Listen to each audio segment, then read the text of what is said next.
کہیں پہ اتار دیا، حوا کو کہیں پہ اتار دیا، آدم کو اتارا اللہ نے مالدیپ میں، اور عربی زبان میں دادی کو کہتے ہیں جدہ، حوا کو اللہ نے جدہ میں اتارا، جناب حوا کو اللہ نے جدہ میں اتارا، اس لیے شہر جدہ کا نام جدہ ہے۔ وہاں پہ جناب حوا اتری تھی، سینکڑوں میل کا فاصلہ ڈال کے بی بی فضا بول رہی ہے، کنیز سیدہ بول رہی ہے، تطہیر کے ماحول میں رہنے والی بول رہی ہے۔ بابا جی میرا عقیدہ کہیں اس سے بھی آگے، معذرت ممبر پہ بندے کی کچھ مجبوریاں ہوتی، تطہیر کے ماحول میں فضا رہتی ہے، اور اس بندے کی بات کروں گا جو ایک دن کے لیے بھی فضا کی یہ بات ثابت کر دے کہ ایک دن کے لیے بھی فضا کسی مجبوری کی وجہ سے سیدہ کے تطہیر والے گھر سے باہر گئی۔ نہیں یار آپ پتہ نہیں کس خیال میں بیٹھے ہوئے، اس سے زیادہ وضاحت ہو نہیں سکتی۔ بی بی نے کہا جب اللہ نے آدم اور حوا کو زمین پہ اتارا تو سینکڑوں میل کا فاصلہ تھا دونوں کے درمیان۔ آدم ادھر دعائیں مانگتا رہا، حوا ادھر دعائیں مانگتی رہی۔ جب کافی سال دعائیں مانگتے ہوئے گزر گئے، بی بی فضا روضہ رسول پہ کھڑے ہو کے اس بندے سے کہہ رہی ہے، جب کافی سال گزر گئے آدم اور حوا کی دعا قبول نہ ہوئی، تو ایک دن بی بی حوا نے آسمان کی طرف دیکھے کہ پروردگار میں زمین پر حجت خدا کی بیوی ہوں، میں زمین پر تیری پہلی حجت کا حرم، مالک کتنے سال ہو گئے مجھے دعائیں مانگتے ہوئے، تو میری دعا کو قبول کیوں نہیں کرتا؟ آواز قدرت آئی حوا اس لیے کہ تو مجھے ان ناموں کا واسطہ جو نہیں دیتی جو نام مجھے اچھے لگتے۔ آئے آئے جو بندہ بیدار بیٹھا ہوئے شاہی توجہ کرنا سارے صدا تو غیر صدا، اللہ نے کہا مجھے ان ناموں کا واسطہ دے۔ پھر بی بی نے دے کے کہا اللہم بحق محمد و انت المحمود بحق علی و انت العالی، مالک اگر تو محمود ہے تو تجھے محمد کا واسطہ، اگر تو اعلیٰ ہے تو تجھے علی کا واسطہ، اگر تو فاطر السماوات ہے تو تجھے سیدہ کا واسطہ، تو محسن ہے تو تجھے حسن کا واسطہ، تو قدیم الاحسان ہے تو تجھے حسین کا واسطہ۔ فضا کہتی ہے وقت یاد کر جب حوا نے ان 5 ہستیوں کا واسطہ دے کر دعا مانگی تو پھر اللہ نے آدم اور حوا کی دعا قبول فرمائی۔ بی بی نے کہا تجھے اب بھی میری فضیلت کا پتہ نہیں چلا، اور جن 5 ہستیوں کے صدقے میں آدم اور حوا کی توبہ قبول ہوئی تھی، سارا دن ان 5 میں کوئی مجھے ماں کہہ کے بلاتا ہے، کوئی بہن کہہ کے بلاتا ہے، کوئی بیٹی کہہ کے،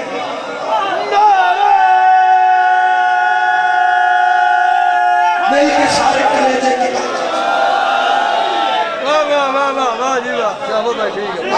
آپ جیئے سرکار سلام۔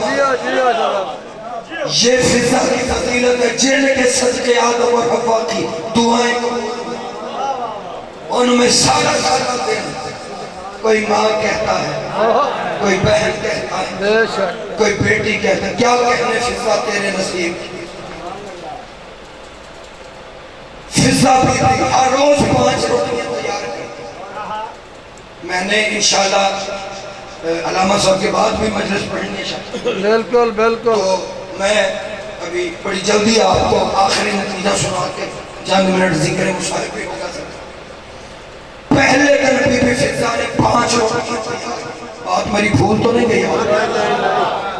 مجھے پتہ ہے یاد ہی ہوگی، مجھے پتہ ہے یاد ہی ہوگی، میں تو اس لیے پوچھ رہا ہوں کہ وہ ایک قبلہ صاحب تھے مولانا صاحب، وہ اپنے مجمع کنا جہنم کا عذاب پڑھ کے سنا رہے ہیں کہ جہنم میں یہ ہوگا، جہنم میں یہ ہوگا۔ قبلہ جہنم کا عذاب پڑھ رہے تھے، مجمع ان کا بالکل میرے مجمع کی طرح چپ تھا، ڈریا بیٹھا تھا، کیونکہ مجمع پڑھا لکھا سیانہ تھا، مجمع سمجھتا تھا لہن جہنم دے عذاب تے داد کون دے۔ لیکن سرکار یہ فکری بات ہے، اگر مجمع چپ کر جائے نا تو پڑھنے والا بھولنے لگ جاتا ہے۔ مجمع چپ تھا، قبلہ جہنم کا عذاب پڑھتے پڑھتے بھول گئے۔ جب بھولے تو انہوں نے پنجابی میں اپنے مجمع سے پوچھا ہے میں کتھے سا کو مجمع بھی پنجابی جا کیا جناب جہنم میں وہ جہنم کی باتیں جو اس لیے میں پوچھ رہا ہوں کہ بات میری آپ کو یاد ہے یا نہیں ہے؟ بالکل سورہ دہر کے پنجے دن پاک نے روزہ رکھا، پہلے دن 5 روٹیاں تیار ہوئیں، اس سے پہلے سید روزہ افطار کرتے یا فرشتہ یتیم بن کر آ گیا، فضا نے ساری روٹیاں اٹھا کے یتیم کے ہاتھ پہ رکھ دی۔ فضائل کا نتیجہ میں آخری پڑھ رہا ہوں، ساری روٹیاں فضا نے یتیم کو دے دی۔ دوسرے دن پھر 5 روٹیاں تیار ہوئی، بابا جی این افطاری کے وقت فرشتہ مسکین بن کے آ گیا، بی بی فضا سے لے کر علی تک ہر کسی نے اپنے اپنے حصے کی روٹی مسکین کو دے دی۔ کتابیں کہتے ہیں پورے 3 دن تک آل محمد مسلسل یہ عمل کرتے رہے، جو بھی سارے دروازے پہ آتا رہا سرکار علی علیہ السلام سے لے کر جناب فضا تک ہر کوئی اپنے اپنے حصے کی روٹی اٹھا کے دروازے پہ کھڑے فقیر کو دے دیتا تھا۔ 3 دن آل محمد یہ عمل کرتے رہے۔ شیعہ سنی علماء لکھتے ہیں کہ تیسرے دن آل محمد کی حالت وہ ہو گئی کہ بندہ لفظوں میں بیان ہی نہیں کر سکتا، کیونکہ روٹیاں اٹھا کے فقیروں کو دے دیتے تھے، خود روزہ پانی سے افطار کرتے تھے۔ اب پہلے عزادار سے لے کے وہ میرے آخری بھائی کھڑے تک ایک ایک بندے کی توجہ حاصل کر کے میں آپ سے تائید کروا کے فکر پڑھنا چاہتا ہوں۔ قبلہ مجھے بول کر بتاؤ یہ حقیقت ہے یا نہیں؟ فطرت کہتی ہے، فطرت اگر کوئی مانگنے والا فقیر اچھی نسل کا ہو، اگر کوئی فقیر اچھی نسل کا ہو تو وہ خیرات لینے کے بعد گھر والوں کا شکریہ ادا ضرور کرتا ہے۔ اگر فقیر، میرے لفظ سمجھنا، اگر فقیر اچھی نسل کا ہو تو وہ خیرات لینے کے بعد شکریہ ادا ضرور کرتا ہے۔ اب قبلہ شاہ عبدالحق محدث دہلوی لکھتے ہیں کہ فاطمہ کے دروازے سے مانگنے والے کوئی دنیا دار فقیر تو تھے نہیں، وہ آسمان کے فرشتے تھے جو بطول کے دروازے پہ مانگنے آ رہے تھے۔ اسی لیے جب تیسرے دن بی بی فضا نے ساری روٹیاں اٹھا کے فرشتے کے ہاتھ پہ رکھی تو فرشتہ دے کے کہتا فضا تیرا شکریہ، فضا تیرا شکریہ، فضا تیرا شکریہ۔ خدا کی قسم کو اتنے بڑے بے نیاز گھرانے کی کنیز تھی کہ فرشتے کے شکریہ پہ نظریں نہیں ٹھہری۔ بی بی فضا نے دے کے کہا انما نطعمکم لوجہ اللہ، کیسا شکریہ، یہ تو ہم نے وجہ اللہ کا صدقہ کھلایا، یہ تو ہم نے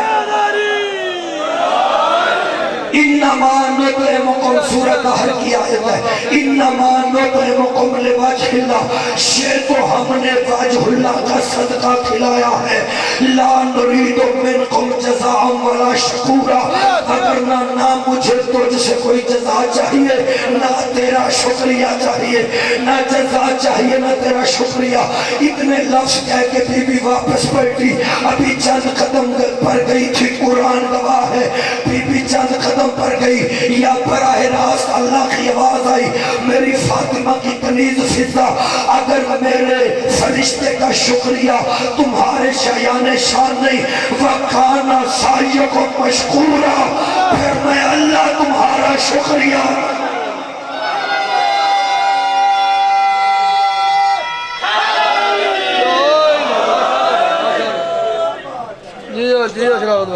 اس لیے سامعین گرامی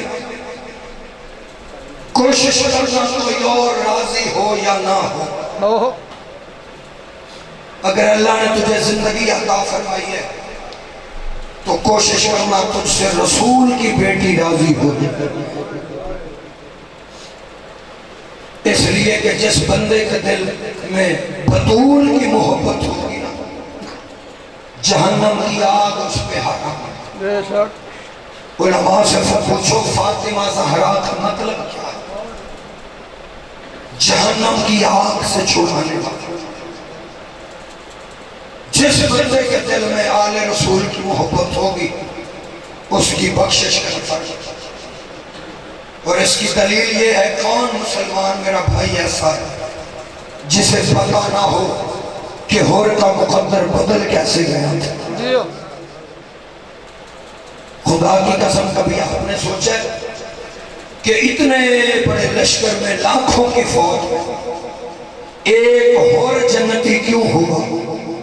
کربلا میں مولا حسین کے مقابلے پہ لاکھوں کی فوج تھی نا، ان میں جنتی تو ایک اور ہوا۔ کبھی سوچا ہے وہ جنتی کیوں ہوا؟ خدا کی قسم صرف اس لیے کہ ہور کے دل میں محمد کی بیٹی کا احترام تھا، اس کے دل میں رسول کی بیٹی کا احترام تھا۔ یہی سبب ہے جب منزل اشراف پہ حسین پہنچے نا، ہور نے آ کے مولا حسین کے گھوڑے کی لگام میں ہاتھ ڈالا۔ کتابیں کہتی ہیں اس سے بڑی عرب میں گستاخی کوئی نہیں تھی۔ میرے مولا کی سواری کو روک کے نا، ہور کہتا مولا حاکم کا آرڈر ہے، میں تجھے جانے نہیں دوں گا۔ راوی کہتا ہے جب ہور نے روک کے یہ فکر کہے، امام کے لب ہلے، سید نے دیکھ کے فرمایا ہور تیری ماں تیرے غم میں روئے۔ جب کہا نا تیری ماں تیرے غم میں روئے، راوی کہتا ہے میں نے دیکھا حسین کی زبان سے یہ لفظ نکلے، یہ لفظ سن کے ہور کے پورے بدن کے رونگٹے کھڑے ہو گئے، اور ہور ایک دفعہ کام کے کہتے ہیں آقا حسین اگر تیری جگہ پہ یہ لفظ کوئی اور کہتا تو میں اسے پلٹ کے جواب ضرور دیتا، لیکن میں مجبور ہوں، میں تیری ماں پہ سوائے درود کے کچھ نہیں پڑھتا۔ آباد رہو، روتے بھی آنا، اپنی دعائیں بھی ذہن میں رکھ لینا۔ عزاداران امام مظلوم، یہی وہ فکرہ ہے جو ہور کی نجات کا ضامن بن گیا۔ کتابیں کہتی ہے جب 10 محرم کی رات آئی نا کربلا میں، شب عاشور آئی، کوئی زیادہ دن کا مہمان ہے زہرا کل کی بات ہے، ابھی چاند چڑھے، آج 7ویں کی رات آ گئی۔ شرما کے پرسانہ دینا، اگلے سال پتہ نہیں کون ہو کون نہ ہو، کوشش کرنا اتنا رونا ہو سکے تو محمد کی بیٹی راضی ہو جائے۔ میں ہر روز کہتا ہوں مصائب فن نہیں معجزہ ہے، میری کوئی حیثیت نہیں میں زبردستی آپ کو رلا سکوں، لیکن سیدوں کے دکھ سننا اور ہائے کرنا۔ بابا جی شب عاشور آئی کربلا میں، کتابیں کہتی ہے ہور علی اکبر کی اذان سن کے ہور کا مقدر بدل گیا، ہور اکبر کی آخری اذان سن کے اپنے خیمے کے باہر ریت کے ٹیلے پہ بیٹھ کے وضو کر رہا تھا، یا اس کے وضو کرنے کے دوران ریت کے ایک ٹیلے سے کسی کالے برقعے والی بی بی کی آواز آئی ہور حیا کر، میرے بچے پیاسے مر رہے ہیں، تو پانی زمین پہ بہا رہا۔ اللہ تیرا ہائے کہنا قبول فرما لے۔ جناب ہور نے دائیں بائیں دیکھا، جب کوئی نظر نہیں آیا یہ پریشان ہو کے اپنے خیمے میں آیا، یا اتنی دیر میں 25 سال کا علی ابن ہور قریب آگے کہتا بابا میں نے زندگی میں تجھے کبھی اتنا پریشان نہیں دیکھا، بابا آج پریشان کیوں ہے؟ اور دیکھ کے کہتا بیٹا تجھے کیا بتاؤں، جنت اور جہنم کے درمیان کھڑا ہوا ہوں، ادھر جنت ہے ادھر جہنم ہے۔ اس کا بیٹا کہتا ہے بابا ادھر جنت کیوں ہے ادھر جہنم کیوں ہے؟ اور دیکھ کے کہتا بیٹا وہ دیکھ سامنے جنت کا شہزادہ علی اکبر کھڑا ہوا، وہ دیکھ جنت کا شہزادہ علی اکبر کھڑا ہوا۔ اس کا بیٹا کہتا بابا اگر جنت اس طرف ہے پھر ہم اس طرف کیوں ہیں؟ فکرے بھی سنتے آنا اور ہائے کرتے آنا۔ جناب ہور نے فرمایا بیٹا میں نے فیصلہ کر لیا ہے، میں قیامت کا دن جہنم کی آگ پہ نہیں جلنا چاہتا، میں نے فیصلہ کر لیا ہے میں حسین سے معافی مانگوں گا۔ جب کہا میں نے فیصلہ کر لیا ہے، 25 سال کا ہور کا بیٹا رو کے کہتا بابا اگر تو نے فیصلہ کر لیا ہے بابا پھر احسان کر مجھے بھی ساتھ لے جا، بابا تیری وجہ سے اکبر جیسے شہزادے کی ڈانٹ دیکھنا پڑی، بابا مجھے بھی لے جا تجھے بھی پتہ چلے اولاد کا درد کسے کہتے ہیں۔ دونوں باپ بیٹا ہور نے آنکھوں پہ پٹی باندھی، ہاتھوں میں رسی باندھ کے باپ بیٹا حسین کی طرف چلے۔ اے عزادار و غریب کربلا کا رونے والوں، مقتل کہتی ہے ابھی چند قدم پہ باپ اور بیٹا گئے تھے، یا ہور کا وہ نوکر دوڑ کر سامنے آیا جس کا شکریہ مولا حسین نے خود ادا کیا تھا۔ یہ نوکر سامنے آنے کہتے ہیں آقا کہاں جا رہے ہو؟ ہور کی آواز آئی جنت میں۔ نوکر کہتے ہیں اچھے آقا جب تک جہنم میں رہے ساتھ رکھا، اب جنت میں جا رہے ہو تو اکیلے جا رہے ہو؟ مولا مجھے بھی ساتھ لے جا، آقا مجھے بھی ساتھ لے جا۔ عزادارو دائیں بیٹا بائیں نوکر، درمیان میں ہور، آنکھوں پہ پٹی ہاتھوں میں رسی باندھ کے ہور بیٹے اور نوکر کو لے کے حسین کی طرف چلا۔ لیکن چلتے چلتے جب ہور کو محسوس ہوا نا کہ مولا حسین میرے سامنے آ گئے ہیں، اب جس نے رونا ہے وہ جھولی پھیلائے۔ حسین کا سامنے آنا ہور کو محسوس ہوا، ہور نے مولا حسین کے قدموں پہ اپنے آپ کو گرایا، قدموں پہ سر رکھ کے اور رو کے کہتا مولا مجھے معاف کر دے، مولا مجھے پتا ہوتا تیرے نانے کی امت اتنی ظالم ہے، مولا میں تجھے بہنوں سمیت کھیر کے کربلا میں نہ لاتا، مولا مجھے معاف کر دے۔ مجھے اس پاک ممبر کی قسم، جب اور نے کہا نا مولا معاف کر دے، مقتل کہہ دیا حسین نے یہ نہیں کہا کہ جا اور میں نے تجھے معاف کیا، کریمی دیکھ میرے مولا کی۔ علماء فرماتے ہیں اگر حسین کہہ دیتے کہ میں نے تجھے معاف کیا اور کو شرمندگی ہوتی، اتنا کریم ہے میرا مولا، شرمندگی سے بھی بچایا۔ حسین نے نہیں کہا معاف کیا، بلکہ قدموں سے اٹھایا، ہاتھوں سے رسی کھولی، آنکھوں سے پٹی کھولی، اپنی ابا کے دامن سے ہور کے چہرے سے خاک صاف کر کے نا ہور کو سینے سے لگا کے غریب زہرا نے فرمایا بھائی ہور تو نے یہ کیا حالت بنا رکھی ہے؟ جب بھائی کہہ کے کہا نا یہ کیا حالت بنا رکھی ہے، ہور رو کے کہتا ہے مولا میرے لفظ میرا ایمان ہے، آپ ہر چیز سمجھتے ہیں، اس لیے کہ ہم وہ قوم ہیں جو مرنے کے بعد قبر میں لیٹ کے بھی علی کے فضائل سمجھ لیتے ہیں۔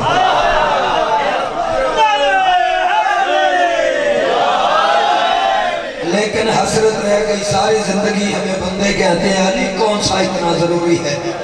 جب بندہ مر کے قبر میں لیٹ رہا ہوتا ہے، پھر جناب کتاب لے کے تلقین پڑھتے ہوئے کہتے ہیں ابھی ابھی تیری قبر میں دو فرشتے آئیں گے، ان فرشتوں کے سامنے تو نے گواہی دینی ہے کہ علی بھی میرا امام ہے، حسن بھی میرا امام ہے، حسین بھی میرا امام ہے، سجاد بھی۔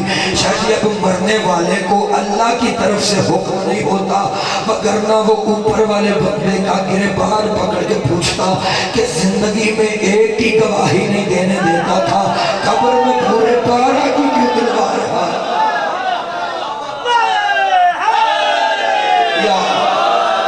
اس لیے میرا ایمان ہے آپ ہر چیز سمجھتے ہیں، اس لیے عرف و خزامت بن کے کہہ رہا ہوں محمد اور آل محمد کا گھرانہ وہ عظیم گھرانہ ہے کہ جنہوں نے اپنی مرضی سے اس سے بھی کبھی کچھ نہیں مانگا۔ ہاں اگر کبھی کچھ مانگا بھی تو صرف اس وقت مانگا جب وہ اللہ خود کہتا ہے کل مجھ سے مانگو، وگرنہ انہوں نے بابا جی اپنی مرضی سے کبھی کچھ نہیں مانگا۔ اور اگر پوچھو چلیے تو میں مثال دوں، بابا جی فرض کریں کوئی 30 لاکھ کا مکان اور 50 لاکھ بندے کی جیب میں، وہ بندہ کسی ذاکر مولوی سے کہے گا کہ قبلہ دعا فرمائیں اللہ میاں یہ مکان مجھے دے دے۔ 30 لاکھ کا مکان ہے، 50 لاکھ بندے کی جیب میں، کوئی دعا منگوائے گا؟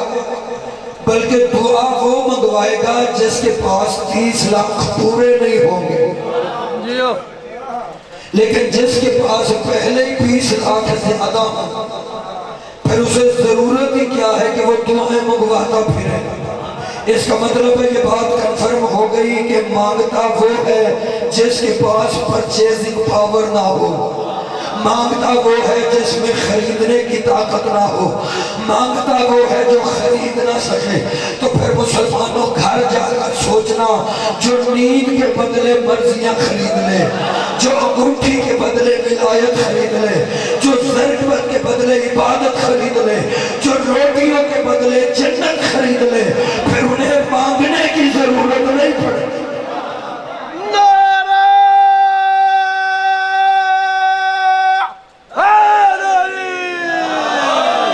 یہ وہ قبیلہ ہے، وہ خاندان ہے جو مانگنے والوں کا نہیں، عطا کرنے والوں کا۔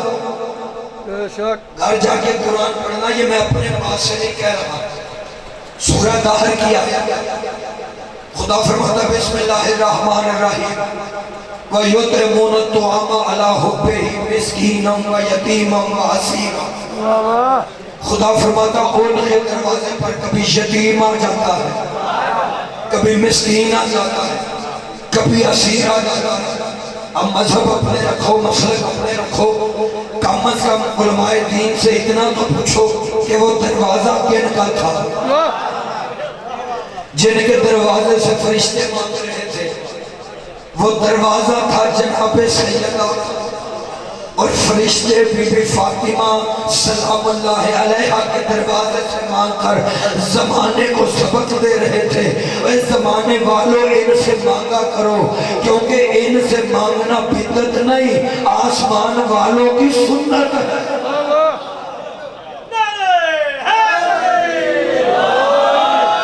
اسی لیے تو پیر حسن شاہ جی شہید محسن نقوی نے کہا، 2 سطریں پڑھنے لگا ہوں، اللہ ان سطروں کا ثواب شہید کے نام اعمال میں درج فرما۔ وہ فرمایا کرتے تھے شہید محسن نقوی، وہ فرماتے تھے فرشتوں نے ان کے در سے مانگی روٹیاں اکثر، آخری آدمی تک آپ نے متوجہ رہنا ہے، فرشتوں نے ان کے در سے مانگی روٹیاں اکثر، زمین والوں کے ٹکڑوں پہ پلے ہیں آسمان والے۔ آئے آئے کیا کہنے آپ نے سماعت کی؟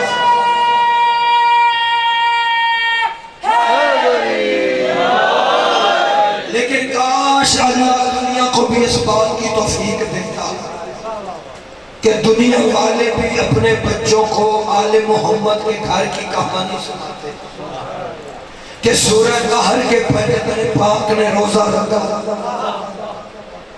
تطہیر والے 5 دن پاک نے نہیں، تطہیر والوں میں سرکار محمد مصطفیٰ شامل ہے، دہر والوں میں جناب فضہ شامل ہے۔ نہیں، میں نے فکرہ کہا ہے کئی بندوں نے میری بات سمجھی ہے، کئیوں نے نہیں سمجھی۔ حالانکہ بابا جی مذہب اہل بیت میں بات سننا اتنی ضروری نہیں جتنی سمجھنی ضروری۔ وہ جیسے کوئی بندہ کسی دربار پہ گیا تو جا کے دربار والے سے کہنے لگا پیر جی میرا پرائز بانڈ کٹوا دو۔ وہ کسی نے جیب پہ ہاتھ پایا تھے کاٹ کے لگے، اس نے کہا واہ پیر جی تساں میری گل سنی ضرور ہے پر سمجھی نہیں۔ اس لیے مذہب اہل بیت میں بات سننا اتنا ضروری نہیں جتنا سمجھنا ضروری ہے۔ میں بات سمجھا کے کرنا چاہ رہا ہوں۔ فرشتے کہہ رہے تھے، سبق دے رہے تھے کہ ان سے مانگنا بدعت نہیں عبادت کہلاتا، لیکن کاش دنیا کو یہ توفیق ملی ہوتی کہ یہ بھی اپنے بچوں کو سناتے کہ سورہ دہر کے 5 دن پاک نے روزہ رکھا، پہلے دن روزہ رکھا، 5 روٹیاں تیار ہوئی، اس سے پہلے آل محمد روزہ افطار کرتا، شاہ جی فرشتہ یتیم بن کر آ گیا اور بی بی فضہ نے 5 کی 5 روٹیاں اٹھا۔ اچھا میں آپ کو پہلے اس بی بی کا تعارف کروا دوں کہ یہ شہزادی فضہ کتنی عزت کی مالک ہے جو فرشتوں کو بانٹ رہی تھی۔ آپ کیا سمجھتے ہیں معاذ اللہ یہ بی بی کوئی عام بی بی؟ شاہ جی پوری ذمہ داری سے کھڑے میں منہ ڈال کے بات نہیں کر رہا، مائک پہ بیٹھ کے کہہ رہا یہ شہزادی فضہ وہ بی بی جس کے بارے میں شیعہ سنی علماء نے لکھا کہ پورے 20 سال اس بی بی فضہ نے قرآن سے باہر بات ہی نہیں کی۔ اکارڈنگ ٹو دا ہسٹری میرا ایک لفظ ذمہ داری پہ بابا جی جب بھی کوئی بندہ بی بی فضہ سے بات کرتا تھا نا تو بی بی اسے عام زبان میں جواب نہیں دیتی تھی، بلکہ بی بی اس کے جواب میں قرآن کی آیت پڑھ کے جواب دیتی تھی۔ بی بی قرآن کی آیت ہی ایسی پڑھتی تھی کہ سامنے والے کو جواب مل جاتا تھا۔ یہی سبب ہے اتنی عزت کی مالک بی بی ایک دن روزہ رسول پہ کھڑے ہو کے دعا مانگ رہی تھی کہ ادھر سے ایک اپوزیشن پارٹی کا بندہ آ گیا، اس نے آ کے طنز کر کے نا جناب فضہ کو طنز کر کے فکرہ کہا۔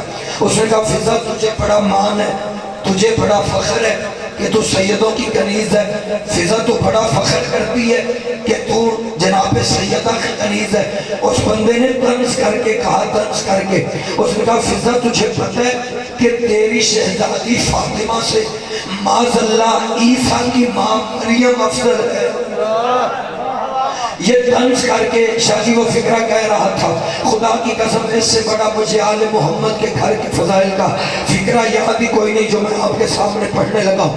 اس نے کہا فضا تجھے پتہ ہے معاذ اللہ جس شہزادی کی تو کنیزی کرتی ہے تیری اس شہزادی سے عیسیٰ کی ماں مریم افضل ہے۔ بی بی نے مسکرا کے کہا یہ تیری عقل کا فطور ہے وگرنہ ریت کا سرداروں سے مقابلہ نہیں ہوتا۔ آئے ہائے ہائے ٹیپو سلطان والوں زحمت فرماؤ میرے ساتھ یا علی فرمایا یہ تیری عقل کا فطور ہے وگرنہ ریت کا سرداروں سے کیسا مقابلہ۔ بی بی نے کہا تجھے پتہ نہیں مریم خاتمہ بن کر آئی ہے میری شہزادی سیدۃ النساء العالمین۔ باقی جناب فضا نے کہا رہ گئی بات عزت کی تو میری شہزادی کی بات کرتا ہے کہ مریم افضل ہے۔ بی بی فضا نے کہا میرے پاس 3 فضیلتیں ایسی ہیں جن کی وجہ سے میں فضا مریم سے بھی افضل ہوں۔ نہیں تاخ کے سن رہا وہ بندہ جو اس فکرے پر نہیں بول۔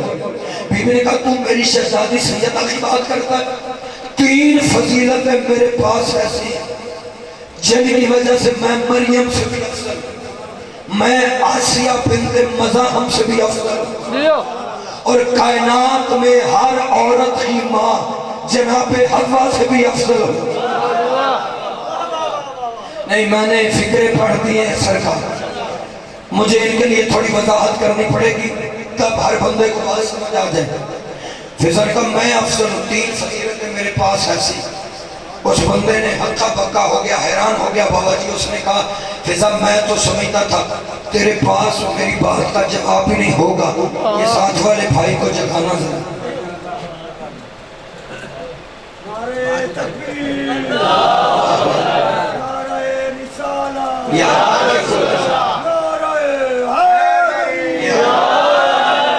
مولا آپ سب کو سلامت رکھے۔ یہ ٹبے میں ہی معجزہ ہو رہا ہے، بندے سوتے بھی نہیں دینے تو ماشاءاللہ بھی کہیں۔ مولا زندگی دراز فرمایا آپ سب تھکے ہوئے تو نہیں بیٹھے ہوئے، ایسے ناراض نہ ہونا میرا مالک تیری زندگی دراز کرے۔ مجھے پتہ ہے تھکاوٹیں ہوتی ہیں، ہم نے تو روزانہ کو 4-5 پروگرام پڑھنے ہوتے ہیں، آپ نے پتہ نہیں کہاں کہاں مجلس سنی ہوتی ہے، تھکاوٹیں انسان تھک جاتا ہے۔ نعرہ تکبیر، نعرہ رسالت، نعرہ حیدری۔ یا علی اجازت دے رہے ہیں نا سرکار کا بات تھوڑی سی، مالک آپ سب کی زندگی دراز فرمائے۔ بی بی فضا نے کہا ریت کا سرداروں سے کوئی مقابلہ۔ اس نے کہا فضا میں تو سمجھتا تھا تیرے پاس میری بات کا جواب ہی نہیں ہوگا، تو نے بات کر کے حیرانی کر دیا۔ فضا بتا تو کون سی فضیلت تیرے پاس ایسی ہے جس کی وجہ سے تو مریم جیسی بی بی سے افضل۔ بی بی نے کہا قرآن پڑھتے ہو؟ اس نے کہا بالکل۔ بی بی نے کہا تجھے وہ آیت یاد نہیں جب مریم اس دنیا میں آئی تھی تو مریم کی ماں نے مریم کو ہاتھوں پہ اٹھا کے کہا تھا کالا انی سمیتھا مریم، پروردگار میں نے اس بچی کا نام مریم رکھا ہے۔ بی بی نے کہا مریم کی ماں کہہ رہی تھی کہ مالک میں نے اس بی بی کا نام اس بچی کا نام مریم رکھا ہے۔ بی بی فضا نے کہا تجھے اب بھی میری فضیلت سمجھ نہیں آئی، اور مریم کا نام مریم کی ماں نے رکھا تھا، میرا نام فضا محمد مصطفیٰ نے رکھا۔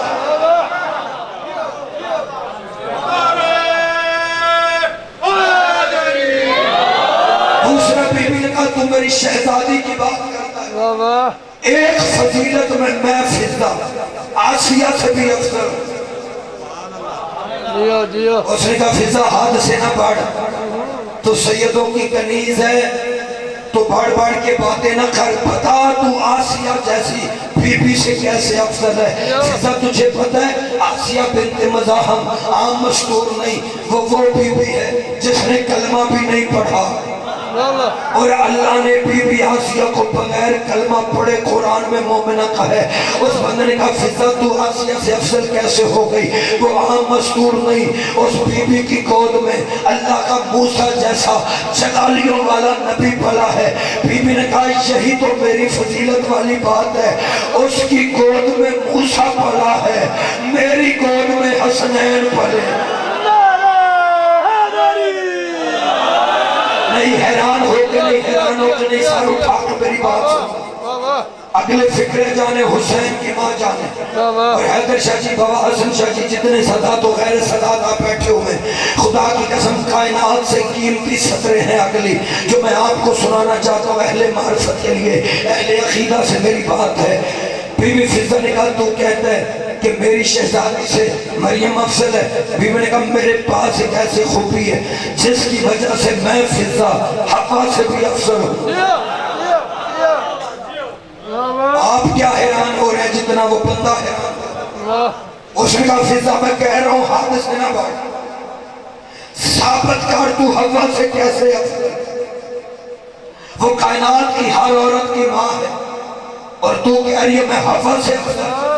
اس نے کہا فضہ یاد رکھ اگر تیرا یہ دعویٰ سچ ثابت نہ ہوا تو میں حاکم سے کہہ کے تجھے قید میں ڈلوا دوں، بتا تو حوا سے افضل کیسے؟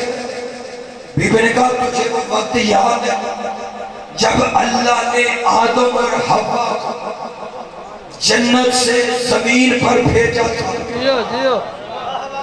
بی بی نے کہا یاد کر جب اللہ نے آدم اور حوا کو جنت سے نکال کے زمین پہ بھیجا تھا۔ عجب یہاں پہ کئی بندے کہتے ہیں جی حضرت آدم کھنک دا دانا کھاتا، تے اللہ آخیا چلو آدم اب جنت میں نہیں رہنا، یار حد نہیں ہو گئی، ہمارا باپ آدم ایک دانا کھائے اللہ جنت میں نہ رہنے دے، ہم پوریاں کھا کے پھر بھی جنت کی خواہش کر کے بیٹھے، حد نہیں ہو گئی۔ اللہ نے گندم کھانے کی وجہ سے جنت سے نہیں بھیجا، بلکہ اللہ نے آدم کو بنایا ہی دنیا میں بھیجنے کے لیے تھا۔ پہلے سپارے کی آیت گواہ ہے، اللہ کہہ رہا تھا انی جاعل فی الارض خلیفہ، میں اسے زمین پر خلیفہ بناؤں گا۔ تو خلیفہ بنانا اس بات کی دلیل ہے کہ اللہ نے آدم کو زمین پر بھیجنا ہی بھیجنا تھا۔ پھر یہ کنک والے بہانے کیوں، گندم والے بہانے کیوں نہیں؟ اللہ نے آدم کو بھیجنا تھا زمین پہ۔ لیکن بی بی فضہ نے کہا تجھے وہ وقت یاد ہے جب اللہ نے آدم اور حوا کو جنت سے نکال کے زمین پر بھیجا تھا؟ کہنے لگا ہاں ہاں یاد ہے۔ بی بی نے کہا تجھے یہ بھی یاد ہوگا کہ اللہ نے آدم اور حوا دونوں کو ایک ہی جگہ زمین پہ نہیں اتارا تھا، بلکہ اللہ نے دونوں کے درمیان سینکڑوں میل کا فاصلہ ڈال کے آدم کیا مجھے واقعی معافی مل گئی؟ اب غریب کا جواب سننا۔ رو کے حسین نے کہا ہور میں نے تو تجھے اسی وقت معاف کر دیا تھا جب تو نے میری ماں زہرا کا حیا کیا تھا، اور تیرا تو جرم ہی کوئی نہیں تھا، تو اس سے بھی بڑا جرم کرتا اور پھر میری ماں کا حیا کرتا، میں حسین پھر بھی تجھے معاف کرتا۔ اجرکم من اللہ، اللہ تیرا رونا قبول فرما لے، میرا اللہ صداقت کی توفیقات میں اضافہ فرما لے، اللہ ان کی صفحہ ادا قبول ہو جائے۔ اور تیرا تو جرم ہی کوئی نہیں تھا، کوئی اس سے بھی بڑا جرم کرے پھر میری ماں زہرا کا حیا کر، میں حسین اس سے ناراض نہیں ہوتا۔ اللہ دارو عبادت کے لیے اگلا فکرہ سننا۔ معافی مل گئی، کسی شاعر نے کہا تھا معافی ملی جنت ملی، کوثر بھی پیا ہور نے، کیا لوٹ میں پڑ گیا شبیر کا مہمان ہو۔ حسین سے معافی ملی اور رو کے کہتا مولا تو بڑا کریم ہے، مولا تو نے تو مجھے معاف کر دی ہے، کیا اس بی بی نے بھی معاف کر دیا ہے؟ جب میں نے تیرے گھوڑے کے لگام میں ہاتھ ڈالا تھا تو اس بی بی نے محمل میں رونا شروع کر دیا تھا، ہائے سید وہ تمہاری کریمی، اور کا سوال کرنا تھا یا پردے کے پیچھے سے آواز آئی بھائی ہور میں علی کی بڑی بیٹی زینب تجھے سلام کہہ رہی ہوں۔ اسی لیے تو کسی شاعر نے کہا تھا جب سے سلام بھیجا ہے علی کی بیٹی نے، زمانہ ہور کو علیہ السلام کہتا۔ بی بی رو رو کے کہہ رہی تھی بھائی ہور تو مشکل میں ہمارا مہمان بن کے آیا ہے، تو حسین کا نہیں مجھے زینب کا موسم۔ اتنا فکرہ کہہ کے بی بی فرماتی ہے بھائی ہور تو نے احسان کیا، ہمارے محمد کسی کا احسان نہیں رکھتے، لیکن تو ایسے وقت میں مہمان بنا جب میں تجھے پانی بھی نہیں پلا سکتی، لیکن اور کیونکہ ہمارے محمد ہے میں تیرا احسان اتاروں گی، اور میں بہن ہو کے وعدہ کرتی ہوں اگر مجھے نانے کی امت نے اجازت دے دی نا تو میں حسین سے پہلے تیری لاش پہ بہن بن کے بہن کروں گی۔ بس حضرت دران امام مظلوم ہور کو معافی مل گئی۔ آخری فکر 10 محرم کا دن چڑھا، ایک وقت ایسا بھی آیا ہور نے آگے کہا مولا مجھے مرنے کی اجازت دے۔ مقتل کہتے ہیں جس صحابی نے جب آگے اجازت مانگی، حسین جانتے تھے جو شہید جتنی جلدی شہید ہوگا وہ اتنی جلدی کوثر سے سراب ہوگا، اس لیے ہور نے ایک دفعہ اجازت مانگی۔ غریب کی آواز آئی جا ہور بسم اللہ مرحبا اللہ کے حوالے۔ عزادار ہور گھوڑے پہ سوار ہو کے چلنے لگا یا پھر گھوڑے سے اتر گیا۔ حسین کی آواز آئی ہور مرنا نہیں چاہتا، آواز آئی مولا یہ بات نہیں، میں چاہتا ہوں مجھ سے پہلے میرے جوان بیٹے کو موت کی طرف بھیج، مجھے بھی پتا چلے جوان بیٹے کی موت کا درد کیا ہوتا۔ حسین نے فرمایا جیسے تیری مرضی۔ بوڑھے باپ نے جوان 25 سال کے جوان بیٹے کو سجی تیار کر کے گھوڑے پہ سوار کیا۔ ہور کا بیٹا میدان میں آیا، بڑا اچھا لڑا ہور کا بیٹا، لیکن مقتل کہتی ہے آخر نوکر کا بیٹا تھا، اس نے زین چھوڑتے ہوئے مولا حسین کو مدد کے لیے نہیں بلایا، بس زین چھوڑتے ہوئے ہور کے بیٹے کی آواز آئی مولا میرا آخری سلام۔ ادھر اس نے آخری سلام کیا، ادھر حسین کی آواز آئی اور جلدی کر، میں ستر آج کی مجلس کی آخری پاڑا، اور جلدی کر بیٹے کی لاش پہ پہنچ۔ عزادار بوڑھا باپ تھا، جیسے کیسے تلوار لے کے جوان بیٹے کی لاش پہ پہنچا، لیکن اور کہتا ہے اس وقت مجھے اپنے بیٹے کی موت بھول گئی جب میں نے دیکھا علی اکبر کا بابا میرے جوان بیٹے کی لاش اپنی گود میں رکھ کے اس کے چہرے سے خون ماتم کرنا چھکڑے پہ اس کے چہرے سے خون صاف کر رہا تھا، اور کہتا ہے میں نے قدموں پہ ہاتھ رکھے، میں نے کہا مولا تو بڑا کریم ہے، مولا تو نے کریمی والی حد کر دی، مولا آپ خیمے میں جائیں میں بیٹے کی لاش اٹھا کے لاتا ہوں۔ حسین کی آواز آئی نہیں ہو تو خیمے میں جا، میں تیرے بیٹے کی لاش اٹھا کے لاتا ہوں۔ اللہ تعالیٰ ایک مرتبہ تڑپا ہو رو کے کہتا نہیں مولا اگر آپ نے میرے بیٹے کی لاش اٹھائی تو کل کو زمانہ کہے گا اور میں نوکر ہو کے بیٹے کی لاش مولا سے اٹھوائی ہے۔ آواز آئی مسئلہ اور مسئلہ باپ یا بیٹے کا نہیں، مسئلہ نوکر یا مولا کا نہیں، مسئلہ ہے میرے نانے کی شریعت کا۔ حسین کی آواز آئی بھائی اور مسئلہ مولا یا نوکر کا نہیں، مسئلہ ہے میرے نانے کی شریعت کا۔ اور میرا نانا کہا کرتا تھا کوئی بوڑھا باپ اپنے جوان بیٹے کی لاش نہ اٹھائے، آؤ مل کے حسین سے پوچھے مولا آج تو ہور کو جوان کی لاش نہیں اٹھانے دیتا، اللہ جانے تو نے اپنے بیٹے کی لاش، اللہ جانے تو نے اکبر کو خیمے کیسے پہنچا۔